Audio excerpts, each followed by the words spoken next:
ఈ అబ్బాయిలు నీలం రంగులో పెయింట్ చేయబడ్డాయి. గతంలో ఉన్న బానిసలు. కొన్ని తరువాత మాయన్ల తెగచే జయించబడింది. వారిలో మాయన్లు బలి ఇచ్చారు. వారి దేవతల అనుగ్రహాన్ని అడగడానికి. మిగిలిన వారిని అక్కడ ఒక అరేనాలోకి తీసుకుంటారు. స్వాధీనం చేసుకున్న బానిసలు కేవలం ఉపయోగించబడతారు. మాయన్ల లక్ష్య సాధన. జనరల్ ఆఫ్ మాయన్లు రెండింటినీ విడుదల చేశారు. బానిసలు మరియు ఉంటే పారిపోవాలని చెప్పారు. వారు మొక్కజొన్న పొలాన్ని దాటారు. మాయన్ల ప్రారంభంలో జీవించడానికి స్వేచ్ఛగా ఉంటుంది. స్పియర్స్, రాళ్లు మరియు బాణాలను ప్రయోగించడం. వారు చివరికి బానిసలు ఇద్దరు. చంపబడ్డాడు. అప్పుడు జనరల్ ఇద్దరిని విడుదల చేస్తాడు.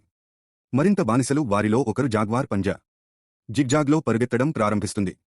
అతనిని కొట్టడం మాయన్లకు కష్టం. ఇతర బానిస తన వ్యూహాన్ని అనుసరిస్తాడు కాని బాణం వేసినప్పుడు మొదట చంపబడ్డాడు. అతని పుర్రె గుండా ఆపై జాగ్వార్ పావు. అలాగే గాయపడ్డాడు మరియు అతను కింద పడతాడు. అధినేత కుమారుడికి భూమి ఉంది. గాయపడిన వారిని చంపే బాధ్యత. అతను బానిసలలో ఒకరితో ప్రారంభిస్తాడు. పూర్తి చేయడానికి జాగ్వార్ పావు దగ్గర కదులుతుంది. అయితే జాగ్వార్ పావు గ్రాబ్స్ ది ఎగ్జిక్యూషనర్ యొక్క కత్తి మరియు దానిని కుడివైపు నడిపిస్తుంది. అతనిని విలువైనదిగా కొంటున్న అతని గొంతులోకి. మాయన్ చీఫ్ నుండి తప్పించుకునే సమయం పిచ్చిగా ఉంది. ఎందుకంటే అతని కొడుకు చనిపోతున్నాడు కాబట్టి అతను విప్పాడు. అతని వేటగాళ్లందరూ జాగ్వార్ను వెంబడిస్తారు. పావు జాగ్వార్ పంజా అడవి లోపల నడుస్తుంది. మాయన్లో అతని తర్వాత ఉన్నప్పుడు అతనికి తెలుసు ఈ భూభాగం మరియు దారిలో ఎలా కదలాలి. మాయన్ చీఫ్ కుడివైపు ఒక ఉచ్చులో కాని వారు అక్కడికి ఎలా వచ్చారు. జాగ్వార్ పంజా ఉంది. ఎల్లప్పుడూ అతనితో పాటు వేటగాడు. తండ్రి ఫ్లింట్ స్కై మరియు అతని తెగ ఒక రోజు they stumble on another tribe there. అడవి గుండా వెళ్లాలని ప్రధాన అభ్యర్థన. మరియు ఫ్లింట్ స్కై వాటిని అలా చేయడానికి అనుమతిస్తుంది. ఇతర తెగల చీఫ్ అతనిని వారికి చెబుతాడు. గ్రామం చనిపోయింది మరియు అతను ఒక కోసం వెతుకుతున్నాడు. కొత్త ప్రారంభం. అతని పేరు కొత్త ప్రదేశం. తెగ తర్వాత ఫ్లింట్ స్కైని ప్రారంభించవచ్చు. తన కొడుకుని పిలిచి ఆ విషయం చెప్పాడు. అంతకుముందు కలుసుకున్న అధినేత భయపడిపోయారు. జాగ్వార్ పంజా యొక్క లక్షణం తప్పించుకోవాలి. అతను తన స్వంత జీవితాన్ని గడపాలి. ఈలోపు భయం లేకుండా మిగిలిన అంటూ తెగ నవ్వుకుంటున్నారు. అతనిని పొందడంలో సమస్య ఉన్న వ్యక్తి. భార్య గర్భవతి. అతని అత్తగారు అతనిని గట్టిగా నొక్కాడు కాని అతను ఇంకా కలిగి ఉన్నాడు. అన్ని కళ్ళు ఉండటంతో పనితీరు ఆందోళన. అదే రాత్రి అతని మీద తెగ గుమిగూడుతుంది. మాట్లాడటం ప్రారంభించిన వృద్ధుడి చుట్టూ. అతను ఒక కథను ఉపయోగించి ఒక జోస్యం గురించి మానవులు అత్యాసపరులు మరియు వారు అని చెప్పారు. మాయన్లు తెల్లవారుజామున సంతృప్తి చెందలేదు. దాడివారు ఆశ్చర్యంతో తెగ పట్టుకుంటారు. మరియు చాలామంది పురుషులను ఖైదు చేయగలిగాడు. మరియు మహిళలు. జాగ్వార్ పంజా త్వరగా దాక్కుంటుంది. అతని భార్య వారి కొడుకుతో కలిసి ఒక గొయ్యిలో ఉంది. అప్పుడు అతను తెగకు తిరిగి వచ్చి పోరాడుతాడు. జనరల్ మిడిల్ ఐతో అయితే అతను లోపల ఉన్నాడు. జైలు మరియు మధ్యలో అది అర్థం అవుతుంది. జాగ్వార్ పావ్ ఫ్లింట్తో సంబంధాన్ని కలిగి ఉంది.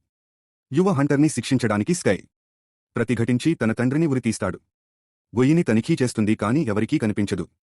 కాని అతను ఆ తాడును కత్తిరించినట్లయితే జాగ్వార్ పావ్ భార్య మరియు కొడుకు తగ్గించేవారు. వారే డౌన్ అంటే వారు ఇప్పుడు గొయ్యిలో చిక్కుకున్నారు. పురుషులు మరియు తెగకు చెందిన స్త్రీలను తీసుకెళ్లారు కాని పిల్లలు వారి వెనుక మిగిలి ఉన్నారు.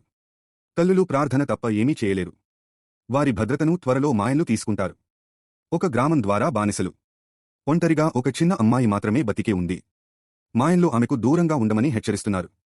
ఆమె అనారోగ్యంతో ఉన్నందున అమ్మాయి ప్రయత్నిస్తుంది. వారిని సమీపిస్తారు కాని మాయన్లు వారిని నెట్టారు. తిరిగి అకస్మాత్తుగా అమ్మాయి ఆమెను మార్చుకుంటుంది. వైఖరి. జాగ్వార్ పంజా తర్వాత ఆమె మాయన్లను ఉద్దేశించి మాట్లాడుతుంది. మరియు వారు ఎలా తెలుసుకోవాలనుకుంటున్నారో వారిని అడుగుతాడు. వారు చనిపోతారు. అమ్మాయి ప్రారంభమవుతుంది. కొన్ని మంబో జంబో మాట్లాడటం మరియు భయపెడుతుంది. లేకుండా వెళ్లిపోవాలని నిర్ణయించుకున్న మాయన్లు గిరిజనుల కోసం ఏదైనా చేయడం త్వరలో. పురుషులు ప్రత్యక్ష మార్కెట్కు తీసుకువెడతారు. అయితే నీలం రంగులో పెయింట్ చేయబడతాయి. స్త్రీలు బానిసలుగా అమ్మబడతారు. తెగ పురుషులు సిద్ధమైనప్పుడు వారు అక్కడి పిరమిడ్లకు తీసుకువెడతారు. పూజారి గుంపును ఉద్దేశించి ఇలా అన్నాడు. దీంతో వారి పంటలు చనిపోతున్నాయి. వారు కొన్ని చేయబోతున్న పరిస్థితి. దేవతలను ప్రసన్నం చేసుకునేందుకు త్యాగాలు చేస్తారు. మొదటి గిరిజనుడు బలి అయ్యాడు. పూజారి మొదట అతని హృదయాన్ని తీసివేస్తాడు. అతను ఇద్దరు గిరిజనుల తర్వాత తన తలను తీసివేస్తాడు. మాయన్లు జాగ్వార్ తీసుకుంటారు బలి. గుయ్యిలో తిరిగి బలిపీఠానికి పావు తన భార్య అతని గురించి విచిత్రమైన అనుభూతిని కలిగి ఉంది. అదే సమయంలో జాగ్వార్ పావు సెన్సింగ్ అతను చనిపోయే సమయం ఇది కాదని. పూజారి తన కత్తిని గాలిలో పైకి లేపాడు. సూర్యగ్రహణం జరుగుతుంది మరియు ప్రాంతం. మాయన్లు చీకటిలో కప్పబడి ఉన్నారు. దేవుళ్ళని నమ్మే వేడుక.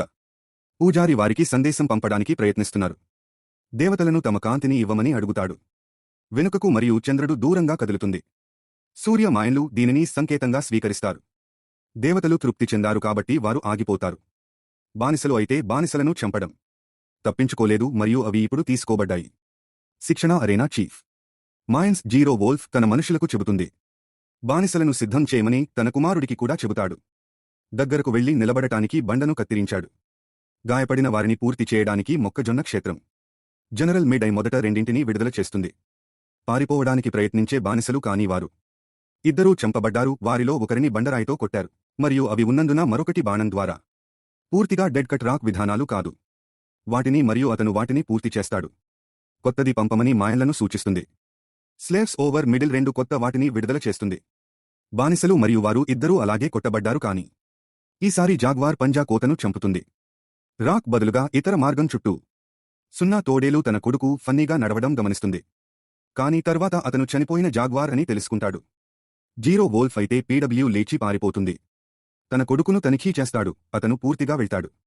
ఈ సంఘటనతో వెర్రిబాగులాడుతాడు. అతనిని చంపడానికి జాగ్వార్ పంజా సంపాదించింది. తనకు కొంత విలువైన సమయం మరియు అతను పరిగెత్తాడు. మొక్కజొన్న క్షేత్రం ద్వారా ముగుస్తుంది. అనేక శవాలు ఉన్న మృత దృశ్యాలు. అతనికి కృతజ్ఞతగా పారవేయబడ్డాడు. ఇందులో అడవి లోపల చేస్తుంది. అతను కలిగి ఉండబోతున్న పర్యావరణం. తన ప్రత్యర్థులకు వ్యతిరేకంగా అతను అధిరోహించాడు. దాచడానికి చెట్ల మీద కాని అతని రక్తం కారుతోంది మరియు దృష్టి కేంద్రీకరిస్తోంది. మాయన్లు పరిగెత్తినప్పుడు కొన్ని ఆకులు. అడవి జాగ్వార్ పావ్ రక్తం యొక్క ఒక చుక్క అదృష్టవశాత్తు మిడిల్ ఐ భుజం మీద పడింది. మధ్యలో అది కూడా గమనించదు. అతను అడవి గుండా నడుస్తున్నాడు. మరోవైపు జాగ్వార్ పావ్ ఒకదానిపై తడబడుతోంది. దూకుడు ప్యూమా కాబట్టి అతని వద్ద ఉందని అతనికి తెలుసు. ఈలోగా మాయన్ చీఫ్ని అమలు చేయడానికి మిడ్లీ మీద రక్తపు చుక్కను గమనిస్తాడు. భుజం కాబట్టి అతను జాగ్వార్ పావు అని ఊహిస్తాడు. మే ప్రారంభంలో చెట్లపై దాక్కున్నాడు. వినికిడి ధ్వనులు గుండా ధ్వనులు. అడవి కాని వారికి అది కూడా తెలియదు. జాగ్వార్ పంజా తన ప్రాణాల కోసం పరిగెడుతోంది. జాగ్వార్ పంజా తెలివి తక్కువదని మాయన్లు నమ్ముతారు. మరియు అతను నేరుగా వారి వైపు నడుస్తున్నాడు. అయితే వారు ఒక తయారు చేసినట్లు తెలుసుకుంటారు. వారు అడ్డగించడానికి ప్రయత్నించినప్పుడు పెద్ద తప్పు. ఆ సమయంలో జాగ్వార్ ప్యూమా పంజా తర్వాత వేటకు అవకాశం దొరికింది. మాయన్లలో ఒకరిని నమలడంపై దాడి చేయండి. ముఖం జాగ్వార్ పంజా పారిపోయేలా చేస్తుంది. మాయన్లు ప్యూమాను చంపేస్తారు. ఇది సంకేతం అని వారు వ్యాఖ్యానించారు. వారు మొదట జాగ్వార్ పావును విడిచిపెట్టారు. బలిపీఠం మీద వారికి సంకేతం ఇవ్వబడింది. అతను ఉన్నప్పటికీ ఇది వారి రెండవ సంకేతం. పదాలు 0 తోడేలు అవి అని ప్రకటించాయి. జాగ్వార్ పావును కనుగొని అతనిని చంపడానికి వెళుతున్నాడు. అదే సమయంలో జాగ్వార్ పంజా ఏమాత్రం వృధా చేయడం లేదు. సమయం అతను చెట్టు ట్రంక్ పీల్ మరియు ఉపయోగించే అతని గాయాలకు చికిత్స చేయడానికి చెక్క ముక్క. దురదృష్టవశాత్తు మాయన్లు అతనిని కనుగొన్నారు మరియు అతనిపై జాగ్వార్ పంజాపై బాణాలు వేయడం ప్రారంభించండి. అతను చేసే వరకు పిచ్చివాడిలా పరిగెత్తడం ప్రారంభిస్తాడు. మాయన్లు జలపాతం దగ్గర ఉన్నారు. అతన్ని కార్నర్ చేయడం వలన అతను లోపలికి వెళ్లాలని నిర్ణయించుకున్నాడు. దూకడం తర్వాత జలపాతం అతను ఉద్భవించింది. ప్రతీకాత్మకంగా నీటి నుండి సజీవంగా ఉంది. నీలం రంగు పెయింట్ కొట్టుకుపోయింది. అతని శరీరం నుండి బయటికి అంటే అతను ఉన్నాడు. బానిసగా ఉండటానికి కూడా దగ్గరగా లేదు. అతను ఇతర మానవులకు బానిస కాదు మరియు అతని భయం జాగ్వార్ పంజాకి బానిస కాదు అని చెప్పడం ద్వారా మాయన్లను వేషం చేస్తాడు. ఇది అతను వేటాడుతున్న అతని ఇల్లు. సంవత్సరాలు పాటు ఈ స్థలం చుట్టూ అతని తండ్రి మరియు అతని తెగ మాయన్లు కలిగి ఉన్నారు. వృధా చేయకుండా అతనిని చేరుకోవడానికి మార్గం లేదు. సమయం కాబట్టి పురుషులలో ఒకరు తప్పక చెప్పారు. ఆ ప్రకటనను విడిచిపెట్టడం నిజంగా కోపం తెప్పిస్తుంది. 0 తోడేలు తన స్వంత మనిషిని పొడిచి చంపుతుంది. తన మనుషులందరినీ లోపలికి దూకమని ఆదేశిస్తాడు. జాగ్వార్ పావ్ వంటి జలపాతం కోర్సు చేసింది. పావు పరుగులను తిరస్కరించడానికి ఎవరూ సాహసించరు. అడవి కాని అతను పీల్చబడటం ముగుస్తుంది. ఊబి అతను దాదాపు మృంగివేయబడ్డాడు కాని అతను అక్కడ తిరగడం నుండి దానిని తయారు చేస్తుంది. అతను ఒక అవకాశంగా ఒక చెడు పరిస్థితి. తనపై ఉన్న బురదను ఉపయోగించుకోవడానికి ఒక మార్గాన్ని కనుగొంటాడు. మాయన్లు అతనిని జాగ్వార్ పట్టుకున్నప్పుడు పావు తేనెటీగను పట్టుకుని దానిని పగులగొడుతుంది. నేల తేనెటీగలు అన్లీష్ చేయబడ్డాయి. ప్రతి ఒక్కరికి వ్యతిరేకంగా కాని వారు హాని చేయరు. జాగ్వార్ పంజా ఎందుకంటే అతను బురదలో కప్పబడి ఉన్నాడు. ఈలోగా పా భార్య ప్రయత్నిస్తోంది. గొయ్యి నుండి బయటపడటానికి ఒక మార్గాన్ని కనుగొనండి. ఆమె ఇప్పుడు అది చేయలేక జాగ్వార్ పావ్ కనుగొనబడింది. అతని ప్రత్యర్థులలో కొందరిని బయటకు తీయడానికి కొత్త మార్గం. అతను కొన్ని పదునైన కర్రలను కోసి ఆపై వాటిని కప్ప విషంతో నింపుతుంది. మాయన్లు అతను ఊదుతున్న ఆ ప్రాంతానికి సమీపంలో నడుస్తారు. వారి శరీరాలపై ఆ పదునైన కర్రలు మరియు మంచి కొన్ని క్షణాల కోసం వాటిని తటస్థీకరిస్తుంది. తరువాత దృశ్యం మంచిగా మారుతుంది. పావు భార్య మరియు కొడుకు ఇంకా గోతిలో చిక్కుకున్నాడు. వారు చేయకపోతే నీటిని కేంద్రీకరించడం. వారు మునిగిపోతారు. తప్పించుకోవడానికి ఒక మార్గాన్ని కనుగొంటారు. వారి ఆశలు తాత్కాలికంగా పెరుగుతాయి. జాగ్వార్ పంజా తమ దగ్గరికి రావడం చూస్తారు కాని 0 తోడేలు అతన్ని కనుగొని బాణం వేస్తుంది. అతని వద్ద జాగ్వార్ పావు గాయపడింది కాని కాదు. తీవ్రంగా అతను మళ్లీ లేచి తొలగిస్తాడు. అతని శరీరం నుండి బాణం. అప్పుడు అతను తదేకంగా చూస్తాడు.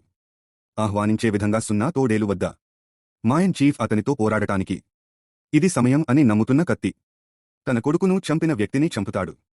జాగ్వార్ పావు వైపు కాని అతను సక్రియం చేస్తాడు. ఈ ఉచ్చు అతనిని చంపే ఘోరమైన ఉచ్చు. జాగ్వార్ పావు ద్వారా గతంలో ఉపయోగించబడింది మరియు అతని తండ్రి జంతువులను చంపడానికి ఆహారం దొరుకుతుంది కాని ఇప్పుడు అది యువతకు ఉపయోగపడుతుంది. మనిషి ఒక విజయం. తిరిగి పిట్ నీటిలో స్థాయిలు పెరుగుతున్నాయి. తల్లి ప్రయత్నిస్తుంది. ఆమె కొడుకును రక్షించండి కాని మరొకటి ఉంది. ఆమె గర్భవతి అయినప్పటి నుండి పరిస్థితి కొనసాగుతోంది. ఆమె తన చిన్న కొడుకుకు జన్మనిస్తుంది. ఈ సమయంలో జాగ్వార్ పావు నీరు మిగిలిన 2 మాయన్లను తప్పించుకోవడానికి ప్రయత్నిస్తున్నారు. సైనికులు అయితే అతను ఏదో చూస్తాడు. మాయన్లు కనుగొన్న బీచ్ వద్ద అతనిని ఇబ్బంది పెట్టాడు. అతనికి కాని వారు కూడా ఆశ్చర్యపోతారు. 3 పెద్ద ఓడలు తయారు చేసినట్లు వారు చూస్తారు. ఇది స్పానిష్ను తీసుకువచ్చే తీరానికి సమీపంలో ఉంది. మాయన్ల వెంట విజేతలు ఆకట్టుకున్నారు మరియు చేరుకోవాలని నిర్ణయించుకున్నారు. మరోవైపు మానవులు జాగ్వార్ పంజా నడుస్తుంది. అతని భార్య మరియు కొడుకును రక్షించడానికి తిరిగి